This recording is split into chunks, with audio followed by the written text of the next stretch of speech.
Buen día, feliz jueves, bienvenidos a Noticias a las 9:30. Vamos a compartir juntos los temas más importantes a esta hora. Hablemos de la industria, porque hay 17 meses consecutivos en baja.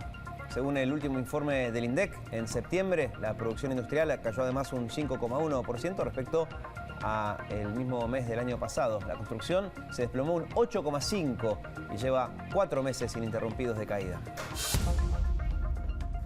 Y por la ley de alquileres hay avances en diputados. El proyecto obtuvo dictamen tras un acuerdo entre el oficialismo y la oposición. Entre sus puntos principales, el texto fija la extensión del plazo de contrato de 2 a 3 años y que su actualización será anual en vez de semestral. El texto quedó habilitado para que sea votado en el recinto en la próxima sesión. Y en Bolivia ya son 3 los muertos por los incidentes. El estallido de violencia dejó en la región de Cochabamba un joven muerto y decenas de heridos. La muerte del joven es el incidente más grave en la crisis que atraviesa Bolivia desde el fallecimiento de la semana pasada de 2 hombres por heridas de bala en la ciudad de Montero. Y se desgarró Tevez mientras se decide su futuro. Boca informó oficialmente que el Apache está lesionado y se pierde lo que resta del año. Tras las elecciones del 8 de diciembre, Tevez definirá su futuro. Salvo el oficialismo, que adelantó que renovarían el contrato, ningún otro candidato se pronunció por la continuidad del jugador.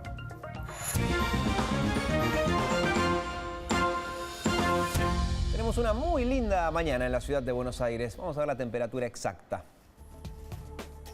Ahí la tenemos, 23 grados y un sol a pleno. ¿Hasta cuánto va a llegar la temperatura? Ahí tenemos la respuesta, hasta 30. Bueno, y habrá algunas nubes que se sumarán y se quedarán hasta la noche cuando tengamos unos agradables 20 grados. Y así funcionan los subtes. Atención porque hay novedades al respecto. No en las frecuencias, todo funciona con normalidad, las 6 líneas y el premetro también. La novedad es que los metrodelegados abrieron desde las 7 de la mañana los molinetes de la estación Federico Lacroze en la línea B de subte. Los trabajadores no informaron hasta qué hora van a dejar pasar gratis a los usuarios. Esto se da en el marco del reclamo por la presencia de asbesto en las formaciones de esa línea. Y a todo esto el sindicato de taxistas va a cortar parcialmente el tránsito en 8 puntos de la ciudad, otra vez para protestar contra Uber y Cabify. Las protestas empezarán en un rato, a las 10 de la mañana. Se extenderán hasta el mediodía, como la semana pasada. Los puntos en donde habrá complicaciones en el tránsito serán San Juan y 9 de Julio, Córdoba y Alem, Santa Fe y Callao, Rivadavia y General Paz, Rivadavia y Jujuy, Paseo Colón y Garay, Figueroa Alcorte y Salguero, y San Juan y Boedo. Son un montón de puntos distribuidos en toda la capital federal. Hablemos de economía ahora. La construcción y la industria siguen cayendo. Estos son los números que difundió el INDEC. Son los correspondientes a septiembre. La industria cayó un 5,1% interanual. La construcción cayó un 8,5% también interanual. En el caso de la industria son 17 meses consecutivos de caída. La peor caída interanual fue en diciembre de 2018, con aquel 14,9%. Y en el mundo de la industria, las mayores caídas también interanuales fueron la producción de motocicletas, un 19% abajo, prendas de vestir, cuero y calzado, 18,2% por debajo de lo que pasaba el año pasado, y automóviles y partes y piezas de autos también cayó un 16,2%. Y así como la industria cayó por 17 meses consecutivos, la construcción también viene en baja desde un poco menos, 13 meses. Parte de esas bajas consecutivas se podrían explicar por la política de ajuste fiscal que realizó el gobierno en los últimos años y la restricción monetaria, que hizo que la construcción tenga poco aporte del sector público. Y a propósito de cuentas fiscales, Mauricio Macri prefiere hablar de equilibrio fiscal. Hizo referencia a este concepto en el discurso que dio en la cena por los 150 años del diario La Nación. Por eso me tranquiliza, de verdad, que el presidente electo haya incluido en sus propuestas el equilibrio fiscal. Paso importante. La voluntad de seguir promoviendo un modelo exportador y mantener un tipo de cambio competitivo. Porque si esto es realmente así, significa que maduramos como sociedad. En un poco más de un mes, este equipo deja de gobernar, pero nuestro compromiso sigue intacto. Y con una presencia sólida en el Congreso, vamos a seguir defendiendo la democracia y aportando para que los argentinos salgamos adelante de manera genuina y para que nunca más tengamos que tropezarnos con los mismos problemas. Estoy orgulloso de lo que hicimos juntos. Y voy a seguir trabajando para que nunca nadie más nos haga creer que no se puede. Y mientras tanto, Alberto Fernández se reunió con el asesor de Donald Trump en temas referidos a América Latina. Allí lo vemos posando junto a Mauricio Claver Carone, el director de Asuntos del Hemisferio Occidental del gobierno de Trump. No tengo ganas de llevarme mal con Estados Unidos, había dicho Fernández durante su visita a México. De hecho, en el encuentro volvió a pedir ayuda para renegociar la deuda con el FMI. También hablaron de Venezuela, aunque en ese punto no hubo tantas coincidencias. Y también en México, Alberto Fernández visitó la sede de Globant, una empresa tecnológica argentina que nació en La Plata en 2003 y hoy cuenta con oficinas en 3 continentes. Hubo una videoconferencia con otras empresas argentinas. En el lugar habló con su CEO, Martín Migoya, que semanas atrás había militado por la reelección de Macri. La distensión terminó de asentarse cuando, antes de retirarse, el presidente electo decidió jugar un partido de metegol con los directivos de la firma que viene a continuación y que, como notarán, terminó a favor del equipo del presidente electo por 1-0. Ahí viene el gol,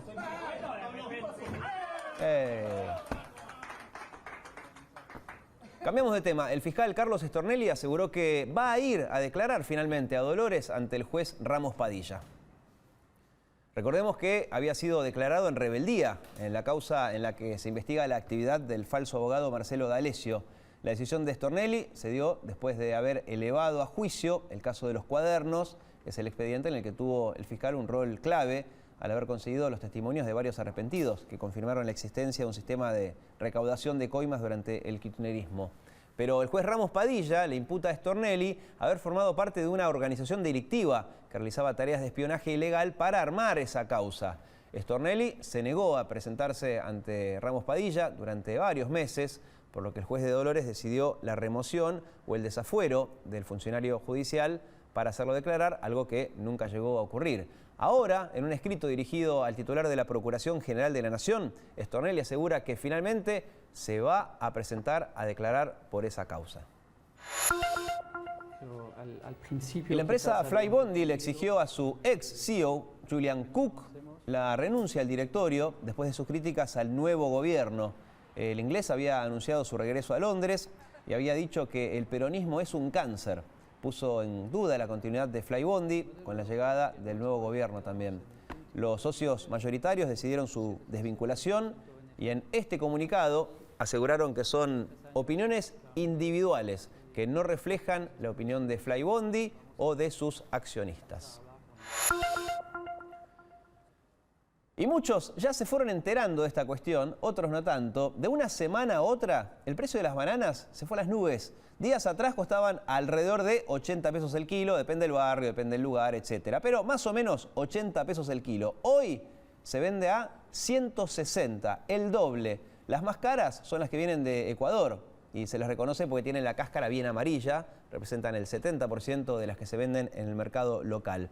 La causa del encarecimiento es el conflicto social y político que hay en Chile.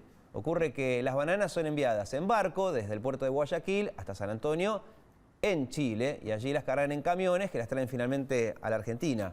Bueno, el toque de queda y los piquetes perjudicaron mucho la logística, hizo que los camiones no puedan circular y esto generó un desabastecimiento. Y esto a su vez produjo un aumento de precio porque hay menor oferta. La banana es la fruta que más se consume en la Argentina, son unos 12 kilos por persona por año. Las bananas bolivianas cuestan 20% menos que las ecuatorianas, las paraguayas un 25% menos y las argentinas, porque también las hacemos, un 30% menos. Pero la ecuatoriana se impuso durante el 1-1 y muchos por su aspecto la siguen eligiendo a pesar de que ahora cuestan el doble que hace una semana.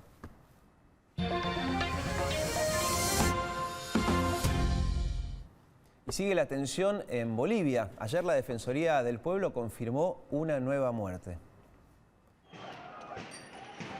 Se trata de un joven de 20 años que había ingresado al hospital con muerte cerebral después de las marchas del miércoles en las que se denunció un presunto fraude en las últimas elecciones. Esta muerte es la tercera desde que estalló la crisis política después de las elecciones del 20 de octubre. Anoche además hubo nuevos enfrentamientos que dejaron casi 90 heridos. La zona en donde se registraron mayores disturbios fue Cochabamba. Y justamente en ese departamento ayer se vio esta imagen. Ella es Patricia Arce, la alcaldesa oficialista de Vinto. Los manifestantes que cumplen un paro indefinido quemaron el edificio de la alcaldía, sacaron violentamente a la mujer, le cortaron el pelo, le tiraron pintura y la obligaron a caminar descalza por la ciudad mientras le gritaban asesina. La policía finalmente pudo rescatarla después de varias horas. Más tarde aseguró que está dispuesta a dar su vida por el gobierno de Evo Morales. Estamos en un país libre, no me voy a callar y si quieren matarme, que me maten. Por este proceso voy a dar mi vida, dijo. Después del episodio, tanto oficialistas como opositores se solidarizaron con la alcaldesa. Y en Nueva York, una polémica se desató después de que la prensa local revelara que la ciudad destinó 89 millones de dólares para mudar a personas sin techo a otros lugares del país, con la promesa de cubrirles el transporte, el alquiler de un año y los muebles. Según la investigación periodística, más de 12.000 personas ya se trasladaron a unas 370 localidades en 32 estados. Sin embargo, las ciudades receptoras denuncian que el gobierno neoyorquino nunca les avisó de esta decisión y consideran que el programa no garantiza la seguridad, el bienestar ni el apoyo que estas familias necesitan. A raíz de las numerosas protestas de los alcaldes, el Senado del Estado de Nueva York está investigando el programa de asistencia. Según la Coalición para las Personas Sin Hogar, en la ciudad de Nueva York hay más de 63.000 sin techo. Y de esta manera, un tornado azotó la ciudad de Kalamata, en Grecia. Las imágenes fueron registradas por las cámaras de seguridad de una fábrica en el momento en el que el viento arrasaba con todo a su paso. El tornado fue repentino, destrozó parte de la fábrica y causó serios daños en otras instalaciones cercanas. Los operarios estaban en plena hora de trabajo, pero afortunadamente nadie resultó herido. Y él es Wandy, fue adoptado por una familia australiana cuando lo encontraron en su patio herido y aullando. Creyeron que era un perro, pero cuando lo llevaron a la veterinaria se encontraron con una gran sorpresa. No era un perrito, sino un dingo de raza pura, una subespecie de lobo nativa muy rara y en peligro de extinción. El animal ya fue trasladado a un santuario, será la pieza central de un programa de reproducción para salvar a esta rara especie. La directora de la Fundación Australiana del Dingo aseguró que este hallazgo es milagroso, teniendo en cuenta que la especie es vital para el funcionamiento adecuado del ecosistema australiano, porque su trabajo es mantener baja la población de canguros, un animal que en los últimos años se convirtió en un problema porque arrasa con los cultivos y causa muchos accidentes de tránsito. Y el caso del zorrito es un fenómeno, tanto que ahora ya tiene su propia cuenta de Instagram. Tiene unos 30.000 seguidores y subiendo. Y volvemos a nuestra ciudad porque 11 presos escaparon ayer, en realidad en el conurbano, en una comisaría en Quilmes. Escaparon corriendo, son intensamente buscados por la policía. ¿Qué pasó? ¿Cómo fue la fuga? ¿Y qué ocurrió después con la cúpula de esa dependencia policial? Te lo contamos después de la pausa.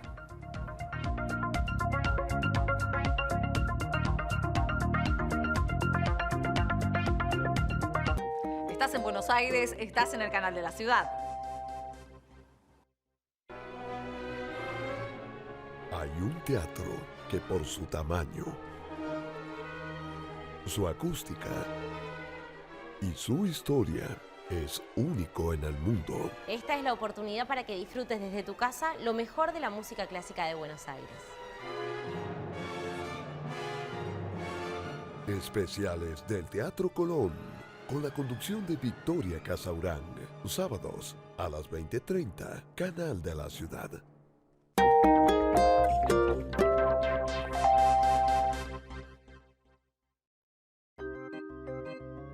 Todas las tardes, Coco Carreño abre las puertas de su casa y comparte sus mejores recetas. Soy Coco Carreño, bienvenidos a mi cocina, bienvenidos a mi casa. Aprende a cocinar para todos los días y para ocasiones especiales. Disfruten, cocinen, es fácil y rico, nos vemos la próxima. En Casa Cocina Coco, con Coco Carreño, de lunes a viernes a las 15:30, Canal de la Ciudad.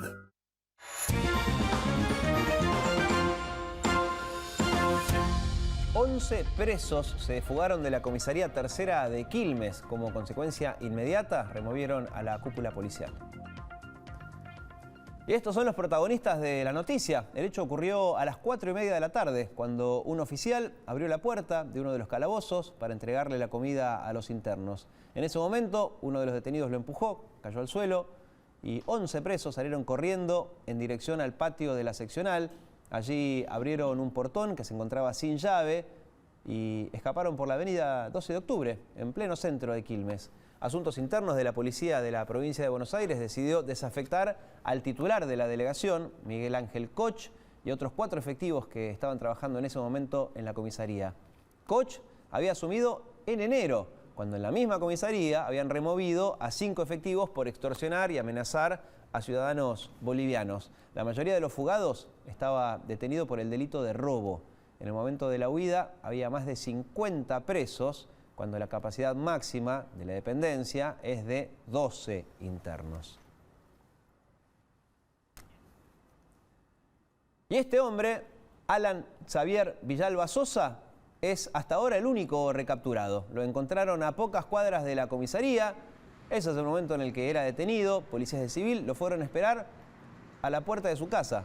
Y efectivamente, él decidió ir ahí, a unas pocas cuadras de la comisaría, después de haberse fugado. Fue a la casa, lo encontraron y lo devolvieron. Y presten atención a este agujero. Los vecinos de Recoleta veían ayer cómo se formaba este cráter en medio de la calle Rodríguez Peña, entre Quintana y Alvear. Iba creciendo cada vez más. Así ellos mismos lo fueron registrando con celulares a medida que cedía el asfalto. La pinchadura de un caño de agua había provocado la erosión desde abajo, hizo que el pavimento vaya cediendo hasta que llegue a este tamaño. Hoy la zona fue vallada y el tránsito en la cuadra todavía, y por un buen rato más, está interrumpido.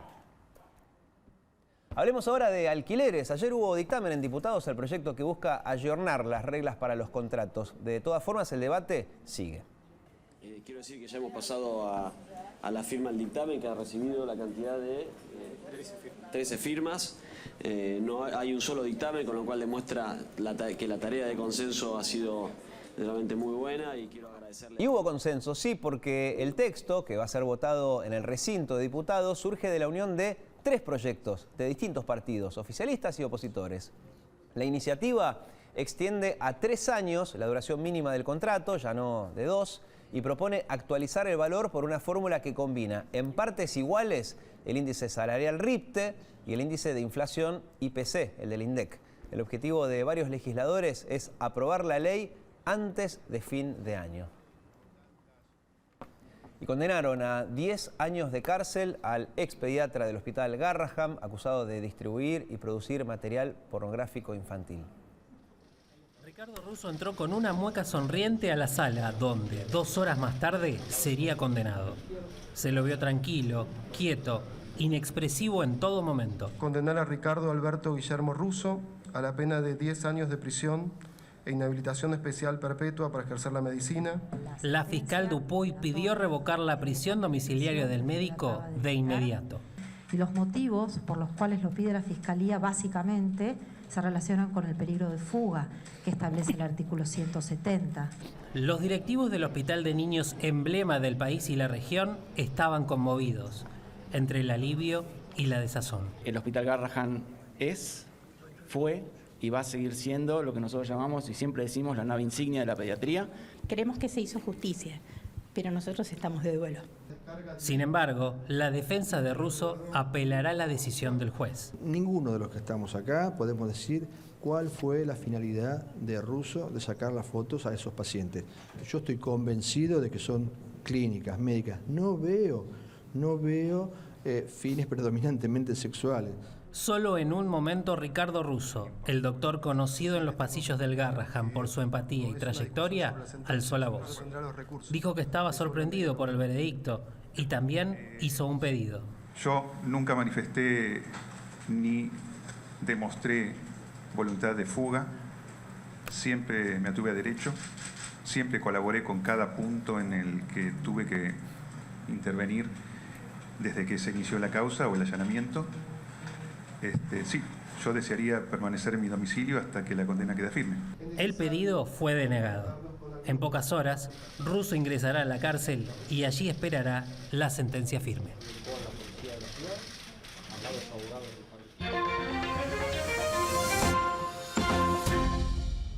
Hablamos de fútbol. Carlos Tevez sufrió un desgarro. Esto significa que podría haber jugado su último partido con la camiseta de Boca. Tevez pasó de la alegría a la tristeza en el partido contra Arsenal. ¿Recuerdan? Marcó este golazo. Fue el primero de la goleada por 5-1 ante el equipo de Sarandí. Pero hubo una imagen que no se vio durante la transmisión oficial, que es esta, en donde empieza a tomarse la pierna, hace el gestito al banco de suplentes, mostrando que sufría una molestia en el aductor. El partido estaba 3-0 a favor de Boca. Las imágenes fueron difundidas por el canal Teis Sports. A ver, nosotros sabemos que tenemos mejor. Esto significa que Tevez no podrá jugar el partido contra Vélez el próximo domingo en el José Amalfitani. Y recuerden que el contrato del jugador vence en diciembre, por lo que difícilmente pueda volver a jugar antes de fin de año. El jugador de 35 años dijo que quiere seguir en Boca, pero aclaró que su continuidad dependerá de cuestiones políticas del club. El próximo 8 de diciembre habrá elecciones para elegir al nuevo presidente del CNS y distintas posturas respecto a si renovarle el contrato o no. Y la selección argentina sub-17 juega esta noche por los octavos de final del Mundial que se juega en Brasil. El conjunto dirigido por Pablo Aimar va a jugar desde las 20 contra Paraguay en busca de los cuartos de final. En el caso de ganar, el sub-17 argentino enfrentará a Holanda. Y nos vamos con esta noticia local. Por 11º año consecutivo, hoy se va a realizar la Noche de las Disquerías, tanto en Buenos Aires como en distintas ciudades del país. Las actividades van a empezar a las 6 de la tarde. La agenda va a incluir a shows en vivo, promociones, lanzamientos discográficos y, lo más importante, descuentos. El evento es organizado por la Cámara Argentina de Productores de Fonogramas y Videogramas. El año pasado, recuerden, solo en la ciudad hubo más de 40.000 personas convocadas por este evento. El listado completo de actividades y disquerías que van a participar se puede ya ver en el sitio capif.org.ar.